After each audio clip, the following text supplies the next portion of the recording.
Hello and welcome. सर्वांचं स्वागत आहे M1च्या PYQ सिरीजमध्ये. तर आज आपल्याकडे क्वेश्चन आहे की आपल्याला एक सिरीजचं कन्वर्जन्स टेस्ट करायचं. तर सिरीज एकदा आपण बघू शकतो. बघा सिरीज काय, त्याने क्लिअर कट मेन्शन केलं आहे की a×1 + b. सेकंड टर्म जी आहे ही आपली फर्स्ट टर्म आहे, ठीक आहे. n = 1 आहे. नंतर n = जेव्हा 2 झालं तेव्हा काय झालं, वरती 2 आला आणि खाली 2चा स्क्वेअर आला, ठीक आहे. तर बेसिकली म्हणजे तो 1चा पण स्क्वेअर असेल +b. नेक्स्ट जेव्हा तिसरी टर्म घेतली ती वरती 3 आले, खाली a×3चा स्क्वेअर आला +b. तर बघा जर तुम्ही n सोबत कंपेअर केलं तर आपल्याला काय मिळालं आहे की वरती पण n ची व्हॅल्यू आहे, इथे 1 आहे पहिल्या टर्मसाठी, इथे 1 आहे, इथे 2 आहे, इथे पण 2 आहे, 3 आहे तर 3 आहे. तर आपल्याकडे एक जनरल nth टर्म जी बनते, सो nth टर्म आपली बनते un = वरती n आहे, खाली a सोबत आहे nचा स्क्वेअर आणि सोबत आला b. ही nth टर्म झाली, राईट. मग आता आपण nth टर्मला थोडंसं बरोबर अरेंज करून लिहून घेऊया. का बरं, कारण की लिमिट कुठपर्यंत जाणार आहे, सिरीज जाणार आहे आपली इन्फानाईटपर्यंत.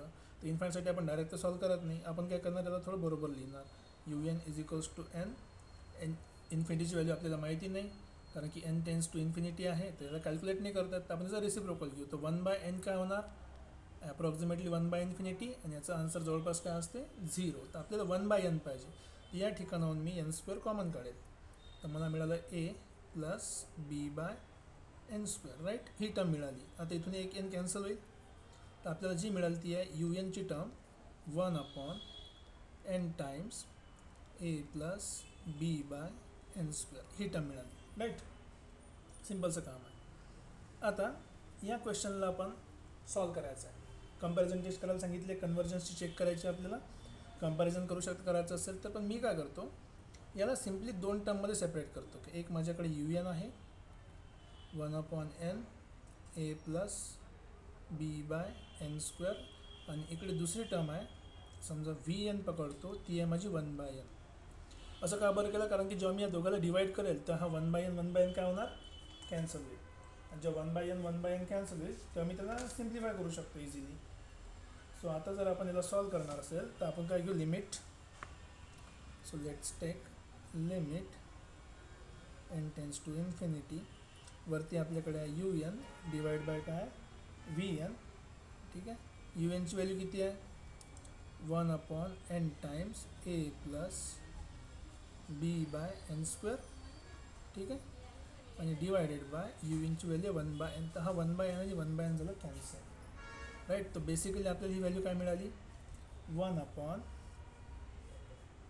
+ b/n² मिळाली. आणि इथे obviously by default limit n tends to infinity आहे. इथे आपण डायरेक्ट व्हॅल्यू पुट करू शकतो कारण की n² खाली आहे. जेव्हा व्हॅल्यू पुट करणार तर आपल्याला जी व्हॅल्यू मिळाली ती आहे limit n tends to infinity un/v/n = 1/a. आता 1/a काय व्हॅल्यू आहे, ची व्हॅल्यू फिक्स आहे. a ची व्हॅल्यू फिक्स आहे म्हणजे इट इज फायनाईट. ह्याची लिमिट आहे काय झाली, फायनाईट झाली. आणि फायनाईट झाली सोबत काय, it is not equal to 0. It is not equal to 0. Finite पण आहे आणि नॉट इक्वल टू 0 आहे. तर जेव्हा फायनाईट आणि नॉट इक्वल टू 0 असेल देन ह्या दोन्ही जे सिरीज आहे ते सोबत काम करतात.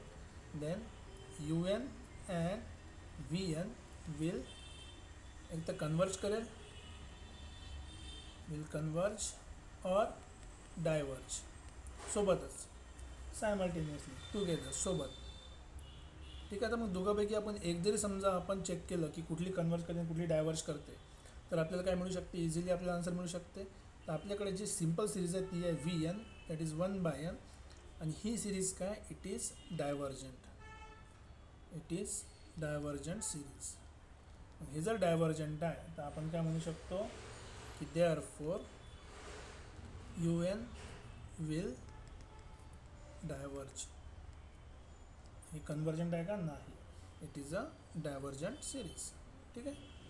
सिम्पलचा क्वेश्चन होता, इझी आन्सर आहे. काही डाऊट असेल तुम्ही कमेंट सेक्शनमध्ये लिहू शकता आणि होईल तेवढं मित्रांपर्यंत शेअर करा.